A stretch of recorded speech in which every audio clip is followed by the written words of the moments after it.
Hello, everybody. Boys, girls, and everybody in between. Here's your boy, Kris Avalon. How you doing? Welcome to a brand new, exciting episode of the Kris Avalon Show. This is actually still our third season, 26th episode. I think we might be coming upon our 100th soon. I may have to do the math on that, but I think we're almost up to our 100th episode. I can't wait till that happens. But anyway, welcome to a brand new exciting episode of the Kris Avalon Show. The Pie World Pop Culture will be bringing you the best in celebrity news, gossip, LGBT news, and all the tea and cocktails and all that good shit you may have missed throughout the week. So, I want to go on and just say we're just going to get right into things because it is yet again an action-packed show. So the first thing we should be getting into is Mr. What I say his name was? Koonye Kartrashian. Because I feel like he is no longer a West. He is now a Kardashian. Especially with a lot of the drama and the BS that he's been doing using controversy to sell music or shoes. And we should also point out, because I say like, everybody with their outrage and this, that, and the other about him, that let's see how long you guys keep up that anger and outrage and all this other stuff when he starts releasing stuff. So today I heard that he released some stuff from his clothing line. And a part of the clothing line that I heard that he's releases like sweat clothes and tights, which I heard he's charging $450 for. Now, that's ridiculous. Who the hell's paying that much for some goddamn tights? But that just goes to show how out of touch. I was like, that just goes to show how out of touch Koonye Kartrashian's is when it comes to what's going on in the world. Because if you charging people that kind of money, that's ridiculous. It is ill. Well, that's why what he said is sold out. And I know a lot of people tell me, sell your Yeezys, don't buy the look. I think you'd be a damn fool to give up your Yeezys and this, that, and the other because of something he said. That's a lot of money you spend on sneakers to begin with. Hold on to them shits. They might be worth something someday. But I say in the future, don't go out and buy the sneakers. Don't support the man with his money if you don't agree with him. I always said the way you hurt people's in their pockets. But I know I'm jumping the gun, so let me just get to why I'm saying all of this. So Kanye basically, after the little shenanigans he had said previously that we all kind of just looked, oh Lord, here goes Miss Kanye with some other bullshit. He basically went, and the little bit of the controversy that started was that he went out of his way to say that on his next album cover, I don't even know what the name of the album is going to be called. He'll probably call it Donda.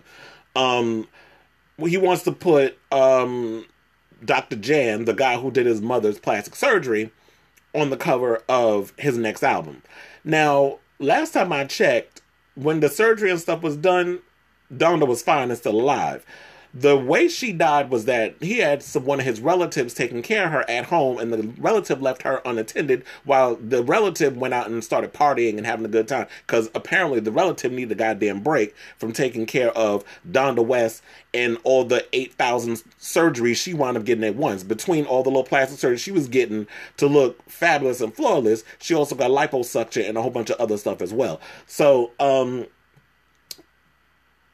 he wants to place blame on the guy that did his mother's surgery. Mind you, didn't he recently get surgery? I mean, you have Kanye talking about that he didn't want to be made fun of like Rob, so he went and got liposuction. First of all, I only thought gay men and women were the ones who went out and got liposuction. And then there have been many a times where I've said, you know what? Kanye gives me homosexual tease anyway. So I don't never fully believe that man only likes vagina. Like, I feel like Kim is a pet project that he's decided to take up and make her into his little creation, his prized possession, whatever you want to call it. And there she is. She's this walking sculpture, because we all know Kim and the rest of them are less than smart. Let's call it what it is. Like, look, you made your bones laying on your back. Like, if it wasn't for you taking Ray J's black crooked penis up in you while you laid on your stomach, nobody would know who the hell you were. So let's call it what it is. Like, I applaud her for being able to turn, taking dick into an empire. But that's what it is. So basically, he wants to do that. But I heard that the doctor decided to put out a cease and desist. So then that was whatever it was. Then he went and released a song that I still have not listened to, because my thing is the nigga pissed me off Well, she is the smart one. Let's call it what it is. The only person who's the smartest out of all of them is Kris, because she's figured out how to spin all this craziness into gold and into money. So she's done it. Look, I even heard recently that Kylie's child, like every time she posts a picture on social media of her and her new daughter Storm, the bitch makes $1 million. Now I'm sitting there like, how is this even, like, this is ridiculous. But you know what? Don't hate the player, hate the game. The girl's making $1 million per photo she posts on social media about her own child. So she's figured out how to pimp her own child out, and the child doesn't even know how to utter its first words, mommy and bum ass daddy. Oh, maybe I should have said, because I don't think Travis Scott is that much of a bum. I mean, he is still around for now. Now, the one we should be talking about that's a bum is Tyga, which I'm about to get into his monkey ass in a minute. So hold on. So basically, all the tea that came about is that now what really started everybody up was the fact that I keep forgetting. I gotta keep remembering that name. Koonye Kartrashian. That's what his name is now. He's no longer Kanye West. He's Koonye Kartrashian. Like, he's literally a Kardashian. Even with, when he got fat and gained all that weight, he got their hips and ass, like, after a woman gives birth. Like, he literally has a woman's body after she gives birth. Like, when you get that back thigh fat with cellulite and everything to it, that's full-on woman's spread. Oh, hold on now. Now I got ads playing. So basically, what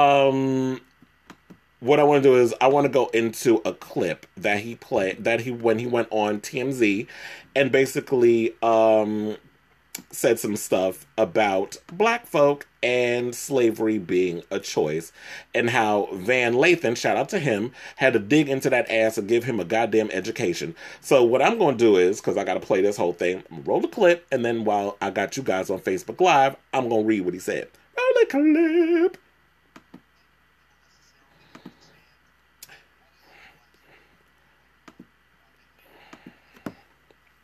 Okay, so basically, he was talking about, like, why he wore the Make America Great Again situation, and so he wound up saying some shit like, when you hear about slavery for 400 years, like, you was there for 400 years, and it's all of y'all, it's like we're mentally imprisoned. So he basically was sitting there talking about, like, how free that he feels because he could run off and say all the bullshit that he wants to say, and that's this, that, and the third, and things that it's okay. Wait, it said, let's not forget she made Bruce a motor. Well, yeah, she made, she's figured out a way to spin bullshit into gold. So, I'm not a fan of the Kardashians. I'm not a fan of Kris. Pimp Mama Kris is what I call her. But, I just feel like, he says a lot of bullshit that he just doesn't understand what he's talking about. And it's like, if you're going to say something, at least do your homework, your research, back it up with some other stuff. So, Van had to go in and say some shit, which basically he said, I think what you're doing right now is actually the absence of thought, because he was sitting there talking about, I'm a free thinker, and being a free thinker, you're supposed to be able to say whatever it is that you want to say without any kind of repercussion, or thinking that, you have a lot of people who listen to you, and you feel like you could just say whatever the fuck you want to say, and like nobody's gonna get in your ass for some shit. So then he started talking about blacks and whites can relate because they're in prison. And I'm sitting there like, yeah, blacks and whites are in jail together, but do you not realize that when you got the Aryans on one side, you got black people on the other side, you got the Latin Kings on the other side. Like, it's sort of like high school almost. Prisons are set up like a high school. Every group is over in their little corners, not interacting with each other, unless there's a point where they need to. But for the most part, people are not interacting with each other when it comes to being in jail. So I feel like if you're going to say something about systematic oppression, racism, prison, slavery and stuff, at least know what you're talking about. And he's just running off of his mouth and thinking that. So this is what Van said. I think what you're doing right now is actually the absence of thought. And while you're making music and being an artist and living the life that you've earned by being a genius, the rest of us in society have to deal with these threats to our lives. We have to deal with the marginalization that has come from 400 years of slavery that you said for our people was a choice. Of course, Kanye said a bunch of bullshit that he said. So it's like, in my opinion, you got to be responsible for the shit you say. And he's just not a responsible person. He feels like Wait, hold on, because now I'm back on the radio. Okay, so I read, hi everybody, I'm back on the radio. But anyway, so, what had happened was, what he went and said, and of course he tweeted, because, you know, Kanye is kind of like Trump. They love fucking tweeting. He says, of course I know the slaves did not get shackled and put on a boat for free by free will. My point is for us to have stayed in that position, even though the numbers were on our side, means that we were mentally enslaved. So he's basically saying that the numbers were on our side. They took a bunch of us and put us, our ancestors on a boat, and, the numbers were there, so we could have outnumbered all of them and did this, that, and the other. It's like, you can't speak on something that you weren't a part of, that you weren't there for. And my thing is, if this whole thing of us coming on boats and our ancestors coming on boats and this, that, and the other, we wouldn't have Harriet Tubman. We wouldn't have had the Underground Railroad. We wouldn't have had Frederick Douglass. We wouldn't have had all these other people. Can I also say something?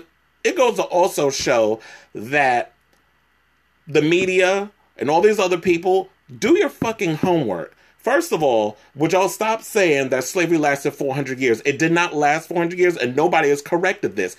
Slavery lasted 246 years. I had to write this shit down. 246 is the amount of years that in that 1619 to 1865. That is how long slavery has lasted in the United States. 240 years, not 400. So I wish people would stop saying it's 400 years, because this motherfucker said this dumb shit. All of a sudden, Kanye knows what the hell he's talking about. And another thing that disappoints me about this whole thing is the fact that here's a guy who is a descendant of, his father was a Black Panther and his mother was a scholar, a professor of African American studies. Now, here's the thing is, like, if your mother has the intelligence and your father was out here fighting a good fight in politics and protesting, being a part of the Black Panthers, how are you the big fucking village idiot? Like, I understand, like, you know what, there's people in families who is like, you know, you come from a great descendants of people, and then here come the kid, and the kid doesn't measure and live up to the expectation. I totally get that. That Kanye is someone who's just less than smart. I just don't think he's smart. I think he's someone who is an idiot who tries to sound smarter than what he is. And a lot of people call him a genius and this, that, and the other. No, Mozart was a fucking genius. Kanye is a goddamn cultural appropriate. Well, I wouldn't say cultural appropriate, because he's not appropriating culture. That's the wrong phrase to use. I think he's just someone who's made a career out of sampling beats and then rapping over them. Like, there's nothing, to me, it feels like there's nothing original about Kanye. I love the first 3 albums he's put out. I'm not gonna diminish what he's contributed to hip-hop, but to me, when I look at someone like Kanye, I just feel like he's a clown, he's an opportunist, and the only reason why he likes Trump, because he never really explained what it was that he likes about Trump. What is it about Donald Trump that I can relate to? He relates to the fact that Donald Trump is someone who is unfiltered, who could say a whole bunch of bullshit, and spew controversy and get your attention. So he's looking at it from a marketing standpoint. Kanye is a businessman. He's looking at it from a business standpoint. He's not looking at it as like the things that Donald Trump says and does and puts into you know, fruition is dangerous. These little things that he's signing off that they're putting in front of him, and what he's doing to immigrants, and the tariffs and all this other stuff that's been going on in politics, how dangerous this is, that what this man is doing. So at the end of the day, he can run home to his home in Calabasas with the wife and do whatever, because he feels like, you know, being in this bubble, he's fully protected. But you have to think about the rest of us. It's sort of like, the things you're saying is absolutely dangerous. I have no respect for Kanye, and shout out to the people who actually came out and spoke against him. Like, that's what I said, that you know the world's coming to an end when Chris Brown basically is making logical motherfucking sense about some shit. So, Chris Brown basically said, this is just entertainment to y'all. This man is a clown. And he wrote in Kanye caps. So you know he ain't playing. Because, you know, Kanye love putting shit in caps. That's how you know the motherfucker's screaming. So, he was like, wake the hell up, Kanye. Please, slavery was a choice. What? And then he said, please, black people, do not follow West on his path to destruction. Whatever help you think I need, get it from him ASAP. And then, I guess they would say, like, he's seeming to reference his own controversial past of assault against his ex-girlfriend, Rihanna. And then he says, our song just went platinum, but fuck that. Like, I totally agree with someone like Chris Brown, who's like, you know what? We did a song together, but I'm gonna call you out when you're wrong. And I applaud an artist that is willing to do that. T.I. didn't really do that. A lot of these other people didn't do it. And speaking of which, you know what? Christina Aguilera released a new single this week. And it was produced by Kanye. And I'm not saying this because I'm pissed off at him, but I just think the song is not that good. It's not a good song. I think she could, like, we've been waiting damn near 8 years for you to drop a single, and this is what you came up with. Like, go back to the studio and release something else. But that is like the song, the vocals don't match the beat or whatever. Hold on. The child, I've been talking about this motherfucker so much, he got my throat dry. But I say this all to say that, you know what? I'm glad that people like Chris Brown, Eve, who basically was on the talk and was saying, you know, every time I watch these clips, I get emotional. It's so disrespectful. I can't understand how a black man that was born on the south side of Chicago can have these ideas. I can't understand. His mother, may she rest in peace, was an African-American studies professor. I cannot understand this. And then she also said, you want to be a free thinker, but you want to be thought-provoking. You cannot have these ideas without facts to back them up. Slavery is a fact. Slavery is a part of our history. And we still are enslaved, whether you want to believe it or not. It may not be in the words of being shackled, but if you look at our judicial system and the way that shit's set up, if you look at the way the prisons are now being privatized, that pretty much speaks volumes. The fact that prisons are pretty much set up for you to fail. You could have a little bit of ounce of weed on you, and you're in jail for like 5-6 years. You come out, they've treated you like you're a felon. You can't get a job. You can't get your life together. You're trying to get your job together and stay on the straight and narrow and on the beaten path. But then they prevent you from doing that. So what happens is you wind up committing a crime again because you need to take care of yourself and you got to survive. Hence why they put you back in prison. So it's a revolving cycle of bullshit where our judicial system has been set up to fail people of color. I know a lot of people don't want to hear it. A lot of people don't believe it. They want to shake their head and make faces like they Kim Damn Zolciak in a cheap-ass wig. But it is what the fuck it is. So basically she continued on to say, you want to be a free thinker. You want to be thought-provoking. You cannot have these ideas without facts to back them up. Okay, we already said that. We are still feeling the effects of slavery within our community, within our culture. It hurts me. So she was also saying that she's done with him, which I am too. Like, I am no longer with the sunken motherfucker. Fuck him. Fuck Kanye. Fuck Koonye Kartrashian is what I would call him until he starts taking his meds. And I know a lot of people are like, oh, well, we can't diagnose him and we don't know what's going on with him. It's like, shut the fuck up. First of all, if you got any kind of goddamn eyeballs, even Helen Keller could see and hear, even though the bitch was blind and deaf, that this nigga is basically mentally unstable. Like, if you had to go away to a hospital and you had to take medication, common sense tell you he's either bipolar, manic depressive, or both. So I do believe that when you go and you have these moments where there's like the side effect is you have these increased highs and these increased lows. And when you start going off the beaten path and you start going on these tangents, you start saying all kinds of crazy shit. Then all of a sudden you're like well-mannered and well-spoken. And I did hear also that he and Van got into it. Like, they were arguing back and forth before they kind of came to this thing. We apologized and said, I'm sorry that I hurt you. You ain't got to just apologize to Van. You need to apologize to every black person in the set. And I do agree. I will say this. I'm all for free thought. I'm all for freedom of expression. I'm all for people coming out and saying what needs to be said and having that strong thing of debate. And I think that is something that we as a people need to start doing. We need to stop being afraid of going beyond the kitchen table with our conversations and really speaking on things that affect us in the world, be it racism, sexism, misogyny, like anything that affects our people, our community, things we don't like to talk about, sexual abuse. I'm gonna get into that with R. Kelly monkey ass in a minute. Like, it's just a lot of stuff that goes on that we, as a community, we don't like acknowledging that there's gay people in the black community, Latin community too. We don't like to acknowledge the fact that women are sexually abused. We don't like to talk about that. We like to sweep that under the rug because a lot of time, 9 times out of 10, women are so happy that a nigga's even paying their ass attention that they'll look the other way and let this man diddle with their child's vagina because they got a man at home and they got this idea of a man being home with them to give them that sense of comfort as, oh, I got a man in the house. But you just busy neglecting your child and wonder why the child's fucked up later on in life because you don't want to deal with your situation at home. You happy you got a man that's coming up in your house. Come on, meanwhile he fucking your kids while your ass is at work or you in the bed sleep. But y'all don't want to talk about that. So there's so much kitchen table talk that we need to start acknowledging in our community. And this is one of them. I feel like racism is definitely something that is really irking a lot of people. We need to stop always trying to blame white people every time there's a shit situation that goes down. And start dealing with things that affect our community and start looking at this way. Because I do believe, like, look, we should be just as pissed off about black-on-black crime as we are as white-on-black crime.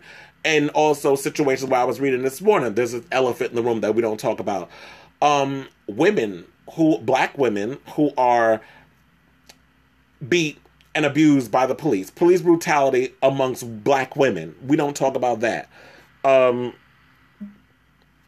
Which irritates my soul. So there's so many things that we have to get into and talk about. And shout out to will.i.am for being on what was it, Good Day UK or England, whatever the fuck they call it, with Piers Morgan, where he basically talked about this stuff too. He basically said that it was affecting like his I'm not gonna go into playing all these clips because I'm trying to move on from this. Like I don't want to be caught up in talking my Koonye ass any more than I need to. I just feel like, you know what? Get the help that you need.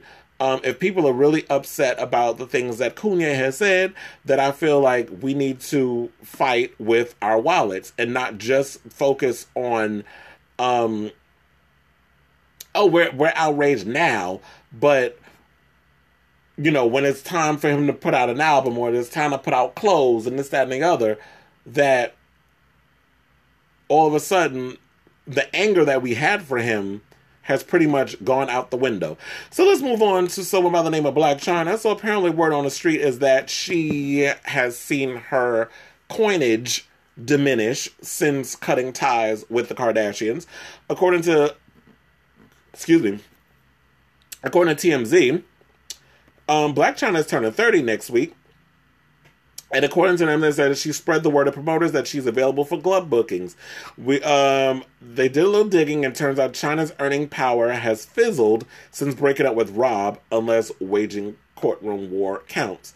The numbers are staggered. She went from booking gigs that paid her up to $30,000. That's the same, isn't it the same amount of money that Stevie J and Jocelyn make? I think I talked about that last week. Not too long ago in her heyday with Rob & Company, and now she's struggling to snag more than $7,000 per gig. I mean, that's still a lot more than what I make, but it's something. So, several top club promoters in Cali informed TMZ that it also gets worse. One promoter said he wouldn't pay her a penny more than $5,000 because Chyna without Rob is like Sunny without Cher. Ooh, damn. Shade. A top Miami promoter said the max he'd shell out is $2,000 because she's not relevant anymore. First of all, when was Blac Chyna ever relevant? Like, I've never really looked at Blac Chyna as somebody that is even worth paying attention to. Yeah, she got knocked up by a Kardashian, and yeah, this whatever, but watching her reality show that she did with Rob when he did Rob and Chyna, I never found her to be interesting. I thought that show was boring, and I just don't think she's that interesting of a girl. Like, I would rather pay Tommy from Love and Hip Hop Atlanta more money than I'd pay her. Because at least she's going to give me ratchetosity. They also said that her new boo, YBN Almighty J, is not even helping in financial matters. This according to one promoter who said her relationship with 18-year-old rapper, who can't even get into a 21 and over club, is just whack. Well, I just hope this. Let's just hope that she invested all her coins, because Blac Chyna is a mess. She needs to aim higher with the niggas that she be trying to sleep with, because you messing with an 18-year-old, I don't see how does that help your situation? Like, your man can't even get into a club, but this is who you fuck with. So good luck, Blac, because you're going to need it. Oh, there was also rumors that she was pregnant. She denied it. Yeah, she denied it. So that's that. let's talk about Tyga. So apparently speaking of financial troubles, Tyga apparently owes almost $1 million in back taxes. And so the Rack City rapper owes nearly $1 million in back taxes. The Blast is reporting Tyga is accused of refusing to pay his taxes from 2011 to 2016, according to documents filed by the State of California Franchise Tax Board. The grand total of his debt is $890,183.57. Tyga no stranger. Now we all know that. Look, why is anybody surprised by Tyga not wanting to pay his taxes? First of all, he's been dealing with a lot of financial shits. Didn't he recently have a situation where he was sued for not paying rent? And then he actually not only put it in his name, but his son's name. The child ain't even old enough to even buy nothing or even rent on his own, but you put the shit in there. That's some nigga nonsense. That's what fools, idiots do. When your credit is so fucked up, you use your child's social security number to put to help with your financial matters. So there's basically saying that according to, he owes celeb jeweler Jason Arashabin, also known as Jason of Beverly Hills, $200,000 plus interest in 2016. He eventually paid that off. Kylie Jenner's ex also was sued for $150,000 in missing payments on a Ferrari, which ended up being repossessed twice. He also owed, what I was saying before, he also owed the landlord $182,275.89, and he settled for $480,000 lawsuit after another former landlord for back rent, but only after a bench warrant was issued after he failed to appear in court for the case. So it's apparent that he's not good with money. He doesn't know what he's doing. He's a hot ass mess. And one thing I've always said, don't fuck with the IRS, because if you don't give one of the people you don't screw with is the IRS. That if you don't get your money from the IRS, you're going to end up like Wesley Snipes and go to jail, or soon, like the situation where he about to go to jail soon too for not paying what he needs to pay. Okay, let's move on because I'm done with that topic. Let's get into Stormy Daniels. So one of the things I have to say about her, one of the things I like about Stormy Daniels, like I've known who Stormy Daniels was long before they started talking about her with this whole Trump thing, because yes, once upon a time, every now and again I like to watch straight porn. Like around the time when she was in porn was, I think around the time when Jenna Jameson and Katie Morgan and all of them careers was popping. So, I say all this to say is that one of the things I've noticed that she's really good at is throwing shade. And one of the reasons is that I love this particular story is because she came from Roseanne's net. So Stormy Daniels basically clapped back at Roseanne after she tried to smear her adult film career. So it all started when Patricia Arquette, who's, y'all may not know, she's an actress. She was in plenty of shows. She was on that show Medium. She also was in one of my favorite Nightmare on Elm Street movies, Dream Warriors. That was the third one. She basically wrote, following this logic, if she doesn't represent classy women, I guess that means that the president represents classless men. Interesting. And then Roseanne chimed in, her crazy ass. She's known for anal porn scenes. So then Daniels fired back. She was like, I don't even do anal movies, you ignorant twat. That's like saying you are known for your beautiful rendition of the Star-Spangled Banner. And after that, I see, like, Roseanne didn't say nothing, because what could she say? Like, I don't know what's going on with that dumb bitch. So then Daniels wound up apologizing to a Twitter user for calling Roseanne a twat. So, the person who goes by the name of, Brooke the Flood, wound up saying, hey, on behalf of my twat, please don't insult twats by associating them with her. So then Stormy responded by saying, touche, please send my sincerest apologies to your undercarriage. It was insensitive of me. So at least it goes to show that she has a sense of humor, and she was talking about her undercarriage and this, that, and the third. And I think that's great that basically she wound up saying, like, you know what, she is an ignorant twat. And so what that Stormy Daniels has a career of having sex. Somebody even tried to come for her to my, she sucks dick. She said, yeah, and I won awards for it too. Now what? So I've always said that people who get into porn or whatever the case is, don't run away from your past or your career. And they said, wear that shit proudly. If you got awards out there that you have won for sucking some good old dick, then you wear that shit proudly. Not everybody can graduate from Harvard. Not everybody can you know, be Mr. and Mrs. Ivy League, blah, blah, blah, and so forth. Some people got to be out in these streets being prostitutes and being porn stars. And I'm about sick and tired of people always trying to knock someone for being sexual or being expressive in their sexuality because they're too afraid to do it. Slut shaming. I can't stand that shit. Like, stop always trying to come for somebody's neck because, you know, sex is something that they're good at and they've figured out a way to profitize off of it. If that ain't a word, I made it up. But anyway, speaking of boxes and not eating or making fun of, talk about pussies and undercarriages, let's talk about dumbass DJ Khaled. So, Khaled stopped by the Breakfast Club, I believe it was yesterday, and revealed some very misogynistic views that he has on relationships. So basically he said that, in so many words, that he won't go down on his wife, but is expected for her to go down on him. So now, I guess it's safe to say that we found the one thing that Khaled won't eat is pussy. So he'll eat everything else, but his fat ass won't eat no damn vagina. So now we know what the fuck he won't eat. Congratulations on that. Now we know. So maybe to help him lose some weight, maybe we need to like shove a bunch of pussies in his face and then he won't never go, he won't go near nothing ever again. So basically what he said was, I believe a woman should praise the man, the king. If you're holding it down for your woman, I feel like this woman should praise, and the man should praise the queen. But my way of praising is, how was dinner? Do you like the house you're living in? Do you like the clothes you're getting? I'm taking care of your family, my family. And so Angela Yee interjected. She was like, so you're saying you don't go down? He was like, nah, never, before going on to explain why he just doesn't do it. He basically said,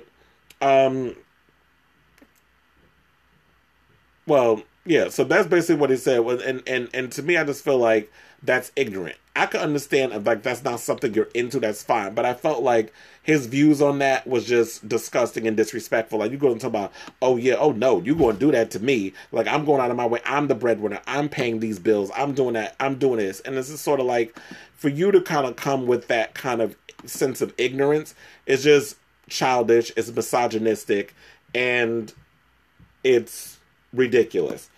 So, I think I'm consistent in saying that I've always found Khaled to be rather annoying. I've never really cared for him. I've never been a fan of his. I find him relatively annoying with that "we the best" shit. Like, he sounds like he's got Down syndrome or whatever. Like, he's like no shade, but I'm just saying, to the people who have Down syndrome or whatever, because I don't need the PC police coming at me. But I just feel like, I think when I look at DJ Khaled, I feel like the elevator doesn't go all the way up to the top when it comes to him. Like, he's just somebody who's gotten real lucky, who's been real persistent, and I don't think he'll eat the box. But would he suck a dick? I mean, I don't think he's gotten that career where he's been at just by hard work and tenacity. Especially when you're rolling with somebody like Diddy, I'm sure he has slobbed many a knob for him to get in that room and do whatever he needed to do. So shout out to Miss Khaled and his misogynistic way of thinking. And it could be because, he is, his background is, he's an Arab male. So his views would be very misogynistic. I'm not surprised by the shit about him. I know people think he's Latino. He's like, no. He's a sand nigga. Like, we already know what that is. Like, clearly, Khaled is a sand nigga. Let's call it what it is.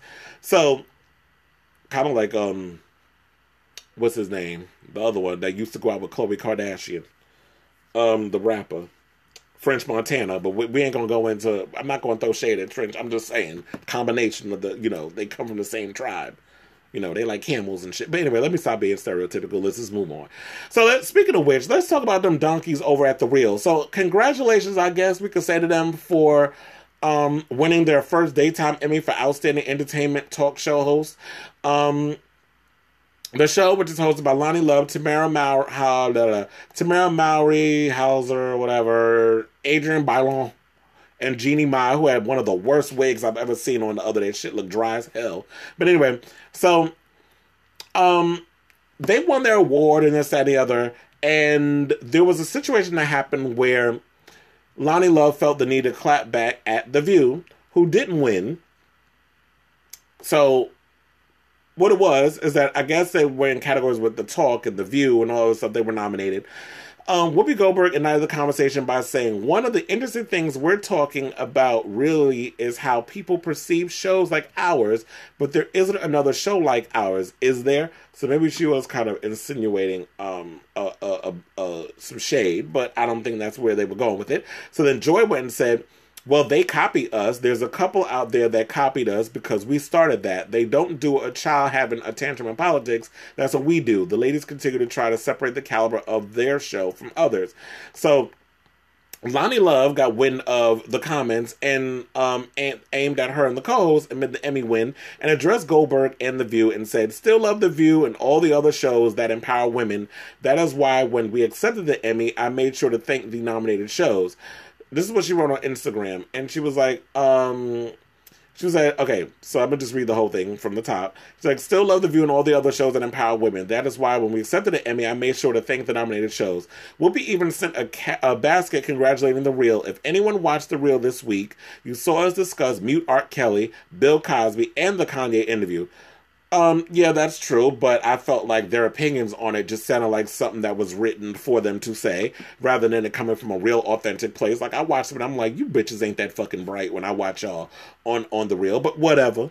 And so then she also said, like, The Real has fourth of the budget that The View has when we continue to highlight women with the hotline bling calls and give exposure to things that affect women of color. They can keep talking to politicians, but we talk to the people. Okay, that's lovely. You know, you get to talk to the people and this, that, and the other. However, I don't feel like these women are relatable. Well, they're not relatable to me. They're not my demographic. They're not in my wheelhouse, so I don't really watch them. I watch The View because they do talk a lot about politics. And I feel like, hasn't it always been that way from the 21 years that they've been on TV? That basically The View has always been, the format is different women, different points of view. I know some people was like in the comment section, oh, I don't think it's that complicated to be talking about getting a bunch of people together to talk. I'm like, the show was created about 2 decades ago. Back in 97, they put it out there with this show about women who have different points of view. There was a concept created by Barbara Walters. And yes, there have been a gazillion copycats over the decades, you know, where they've had they had the one with Tyra Banks that was horrible. They had the other half where they did it with men, with what was it, Dick Clark, Danny Bonaducci, Kanye's baby, Donda West Doctor was on that show. I forgot his damn name just that quick. But yeah, Donda West Doctor, the one that Kanye wants to put on the cover of his new album, was on that show, The Other Half, unless y'all don't remember that. He was on there, and Mario Lopez. First of all, I like the idea of an all-male version of The View, and I really think that we need to go back to that. But I feel like the problem they had with it was, y'all put heterosexual men on there. Heterosexual men aren't that interesting to watch on TV when you're doing a show in the format of The View. It'll work way better if you have gay guys on there, because gay men are way more interesting. First of all, women will tune in and watch because women love gay men. And on top of that, it's an opportunity, I ain't saying we got to be all like squeaky clean and cookie cutter and this, that, and the other. You could be a little edgy like The View, like when you have Nutmeg on there saying the shit that she says. But, and I know a lot of people get irritated by stuff she says, yourself included. I get irritated with her too, but that's not going to stop me from watching the show because I don't agree with the crazy Republican. That's kind of what the show is about. The show it leans left more than anything. I feel like the reason why, and I also notice this, the reason why I think that Joy and Nutmeg get into it more so than the others is because those two have a lot in common. And I realize this. I think in the context of this, not in the ways of political views. I'm feeling gassy today. It's probably because of them sausages I ate earlier. But anyway, Joy leans so far to the left and Nutmeg leans so far to the right. So when y'all just tilt more or less on the side of your people and y'all don't see things as half and half, and y'all see things as black and white, and it's not necessarily in the middle, because that's where I fit with my politics. I fit in the middle. It just is what it is. So I just feel like I don't understand why Lonnie got, her big old titties in a twist over something that was said when they didn't mention no names about the real whatever. They was feeling, I guess she was feeling some kind of way, or maybe they felt guilty because they felt like, you know what, I don't know if I really deserve this award. And I don't know, child, what I really am concerned about or real interested in knowing is that how does Tamar feel about everything that's going on with her not being a part of that show and them winning an Emmy and she wasn't there to get it. So whatever, good luck to y'all over at The Real and keep doing what y'all doing, and I'll continue to watch The View. Okay, so let's get into Kathy Griffin, speaking of The View, where she went on there and she's been on her little comeback trail and the other thing, and hooray for her, and I'm glad that she's out here doing what she needs to do in regards of getting her career back on track after the whole headless thing. So she basically went on The View, and, I didn't know she was 57 years old, but yes, she is. Okay, so... And it's been another crazy thing. It's been a year since the whole head thing, the head thing. What is it? The Donald Trump head scenario happened. So she broke her silence on the image and basically said, and she was under federal investigation. That every time she goes to an airport, that they basically detain her, which I think is ridiculous. Y'all spending wasted taxpayer dollars on this bullshit, because if you go against anything Donald Trump says, I hold up a fake head of a president, I need to be federally investigated by the government. So you're wasting our hard-earned dollars on bullshit when you know this woman's not going to kill you. You know she's not going to blow you up or carry your head for real. And he's like, oh, well, Barron was upset about this. Like, is your son that slow that he doesn't know the difference between your daddy head and his real head? Like, come on now. I mean, we know the father's retarded, but sometimes I worry about Barron too. But let's move on. So, basically, she said, what a year it's been. By the way, I take the apology back. Fuck him. And his sons, Don Jr. and Eric, or as I call them, Eddie Munster and date rape. And so then she went on to say, look, I'm not holding back on his family. That president is different, and I have been through the mill, and now I'm back on the road. She also explained that while she does regret issuing an apology, it was, and you know what? Bianca Del Rio, in an interview with, and I knew this who she was talking about. Bianca Del Rio did an interview on Katya's podcast.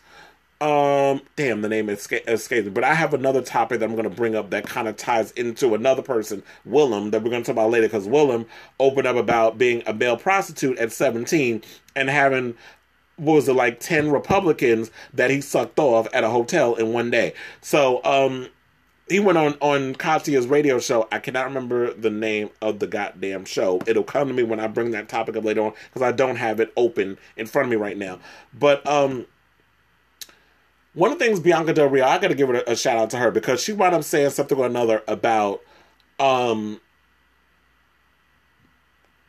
Kathy Griffin, and basically said something or another that she shouldn't have didn't mention a name, that's any other. We all figured out who it was. We're kind of getting pissed off that she had mentioned, you said what you said, but you didn't live in it. You didn't own it. You got scared and you decided, because they told me I need to apologize, I'm going to apologize. And then I saw that she went on Wendy Williams and she was sitting there like, because I was hoping it was going to bring this up, that Wendy Williams said that she had gotten a call from Kathy Griffin, or maybe Kathy Griffin's people, and was like, I guess she wanted to talk to Wendy and figure out, so what is it about, how could I be able to get through this situation and dealing with the backlash, the overall backlash from, when celebrities who you've been cool with all of a sudden decide to turn their back on you. And she also was saying what they also bleeped about Andy Cohen. Like, she was asked, because I know a lot of people didn't catch on what she said, but she basically implied again that Andy Cohen's busy snorting coke. That's what she said. They had to blurt it out because, they ain't trying to get no damn lawsuit. And so I know a lot of people were saying, well, how can you bleep stuff like that out and da-da-da and so on and so forth because, conservative TV and blah, blah. I was like, no, they're not trying to get a lawsuit. So when you make accusations that you don't know you can back up, even though I can back that shit up for a fact because I know someone, and I've told this story numerous times, that wound up at a orgy, sex party, whatever you want to fucking call it, with Andy Cohen, and literally seen with his own eyes the motherfucker snorting coke. So if you don't want to believe what Kathy's saying, she is telling the absolute truth about Andy Cohen's alleged snortations. And we're going to get into another person that snorts coke in a minute. Well, we're going to get into another topic about somebody who snorts coke also. But I said this to say is like, you know what? When you know better, you do better. And then what I agree with Whitney Williams is that, here's the thing. You have to make a decision on who do you pledge your allegiance to. If you're going to say some shit about celebrities, you cannot be loyal to those people. You cannot be trying to be like, oh, well, I'm going to be friends with the Kardashians. Like Andy Cohen. He's a star fucker, basically. Like, he wants to be friends with he's friends with the SJPs and the other bony bitch with no titties that comes on in the morning at 9 o'clock with Ryan Seacrest. What's his name? Kelly Ripa? The bitch shaped like a boy. A 15-year-old boy. He likes being friends with them bitches and all these other, oh, I have a celebrity friends and blah, blah. Good for fucking you. But I'm not going to sit and all of a sudden, oh, I can't talk about so-and-so because they're friends of mine. I don't give a shit about all that. So you have to figure out what you're going to do as a person. Do you pledge allegiance to the fans that are actually sitting and watching? Because at the end of the day, those fans are going to be the ones who hold you up at the end of the day. And I feel like Kathy had to learn it the hard way. Fuck the celebrities. The fans at the end of the day are the ones who pay your bills, who wanted that comeback, and have sold out your tours. They have kept money in your pocket. So at the end of the day, celebrities are fickle, wishy-washy, and only give a damn about their own goddamn career. So fuck them. You can't pledge allegiance to those hoes. You got to be able to make a decision. And the decision, you should always align yourself with the fans. Because at the end of the day, they're the ones that are going to keep you paid. They're the ones that are going to keep you out there. They're the ones that keep you on the road and with a job and with some money in your pocket. So don't worry about celebrities. Because celebrities are about as fake as the people that beat them up and make them up before they go out in front of a camera. It's all an illusion. So don't believe the hype and all that other stuff. So shout out to her. And she says that she doesn't think she went too far considering the president's policies. And I agree. So it's like, if we're going to go after people like Michelle Wolf, or we're going to go after people like Kathy Griffin for speaking their truth, or to go in on some moron who's been saying on this, that we need to go in on Donald Trump as well. So speaking of cokeheads, let's talk about Ronnie Magro Ortiz from Jersey Shore. So, he basically, so they've been still doing promotion and stuff for Jersey Shore. They were just on The View the other day, and Ronnie, of course, wasn't there because we all knew, like, if he was there, it was going to distract from them promoting the show, and they would have been focused on him talking about why you beating up on your girlfriend on Instagram and all this other stuff. Instagram Live, number one, with all this stuff. See, Instagram is the devil. I'm starting to notice that, well, I don't know if it's necessarily Instagram, but I just think any form of social media where people got to be posting up bullshit. Like, keep your family business inside. Stop posting your shit up out there. So I don't know where all this came from, but all of a sudden, Ronnie went and posted, note to self, can't turn a natural born hoe into a housewife. If you find them in the gutter, then leave them in the gutter. Now, all people can be saved when they are so far gone. All you can say, you did your best, and keep it moving. He captured a photo with the hashtag facts and yeah, buddy, which, of course, we all know is Paulie D's infamous word. Like, that's something he came up with, yeah, buddy, and all that other stuff. So everybody trying to be Paulie D now. But so then he also followed up with another IG story shortly after, which gave little more insight into the feud. He said, if your significant other keeps sex videos of their ex, shouldn't they show enough respect to delete them, especially after being in a new relationship for over a year? He asked, along with a yes/no poll for fans to vote. She also went in on him, too, and said that you can't turn... What was it? She said you can't turn a cokehead into a dad or whatever, what it was, or something like that. So, my thing is this. Oh, wait. I was like, damn, I just got lost in my thought for a second. Hold on. I was like, Ronnie should be the last one to talk about turning hoes into housewives and this, that, and the other. First of all, you've been dating this girl for a year. She just had your baby, which means this. Y'all been together for at least, 3 months? Yeah. 3 months. She was maybe 3 months into their relationship. She got pregnant. 9 months out of that whole year, She just gave birth to your daughter like a month ago. You don't even know your girlfriend, because I just saw a clip on MTV.com where Nicole and Jenny asked him questions about his girlfriend. When's her birthday? What's her favorite color? And this, that. He didn't even know the answer to that. And I didn't even need to watch Thursday's episode of The Jersey Shore to know that basically this girl that he's with, that he knocked up and all this other stuff, is a rebound. He still hasn't gotten over his love for Sam, who refused, and I think smartly, decided not to show up on the show this season. She was like, I'm not coming on the show because I guess the wounds, she didn't want to reopen them when it came to dealing with Ronnie and that sort of thing with him and all that other stuff. So I got to give it up to her for being like, you know what? I don't want to come back there and deal with this stuff, because maybe she didn't trust herself to know enough to be like, you know what? I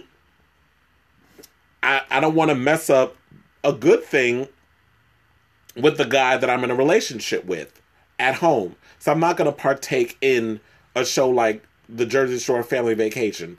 And then seeing firsthand him finally admit that he doesn't think that this girl that he knocked up is the love of his life.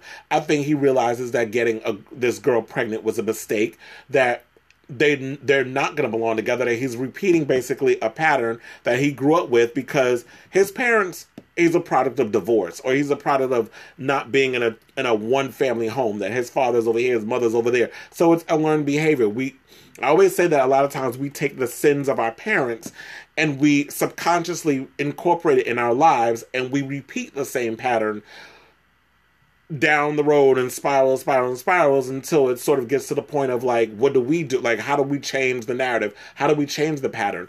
And I feel like Ronnie has to figure that out. I don't think he's in love with this girl. I think he realizes that, you know what? She's pregnant and I'm stuck. And now it's like, I'm going to try to make it work, but don't force something to work if it's not going to. It's perfectly okay if your relationship doesn't work out, as long as you are a father to your child and you take care of the kid.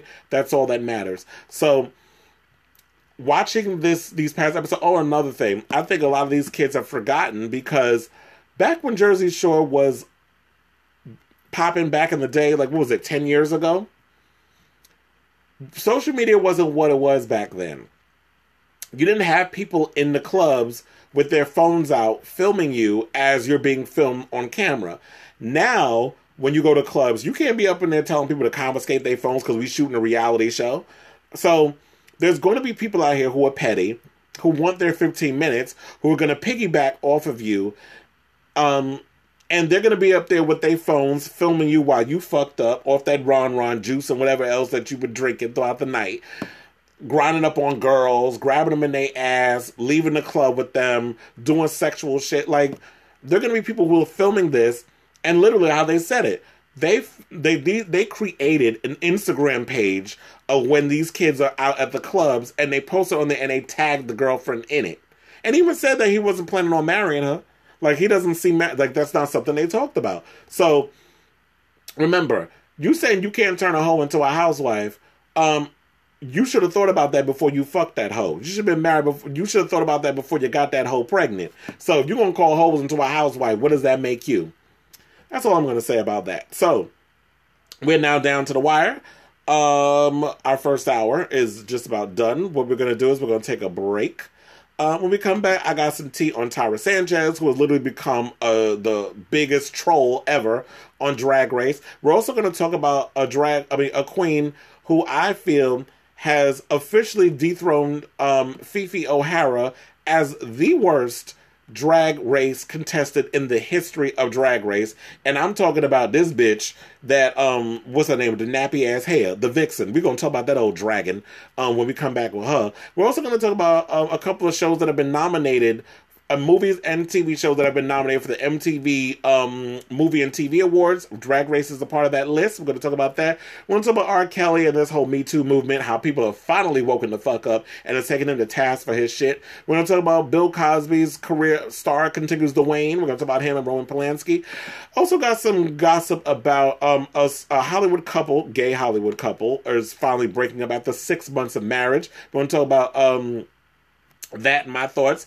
I can't believe we had a marriage that lasted. There's been a marriage that Tom and Luann from the Real Housewives of New York, they marriage lasted longer. They were married for 7 months, and we all knew that was a big ass mistake with her walking down the aisle with his dumb ass. So we got all of that. I got some LGBT news and some drama about Jada Pinkett. I did not know she was in a 17-year-old beef with Gabrielle Union. So we're going to talk about that. We're going to talk about some LGBT news like Grindr, and Facebook is trying to compete with Facebook. Facebook is trying to compete with Grindr and Tinder. So they're trying to create a whole dating app within Facebook. And my thoughts on that, my baby daddy, Evan Ross, is about to get his own reality show with his wife, Ashley Simpson. There's a whole lot of tea and cocktails and bullshit that I got to get to. So don't go away. We'll be right back with more Kris Avalon Show. But first, we're going to play... It's Transgender Day. I don't know, for some reason. I want to play 2 transgender artists. One of them, of course, being Peppermint, her new song with Caswell. They have an EP out called Blend. We're going to play their song, Harlem Cleopatra, a commercial break, and then we're going to come back with Kim Petras with her song, Hard to Break. Yes, she is transgender. If y'all didn't know that, do your research. She's also, I heard, one of the youngest girls, the youngest transgender person to ever get reassignment surgery before the legal age. The legal age was 18, where she's from, I think she's from Sweden, whatever, but she got it at 16 and was able to get it by the help of a doctor. So shout out to her and shout out to all of that. So we're going to play some music and we'll be right back with more of the Kris Avalon Show.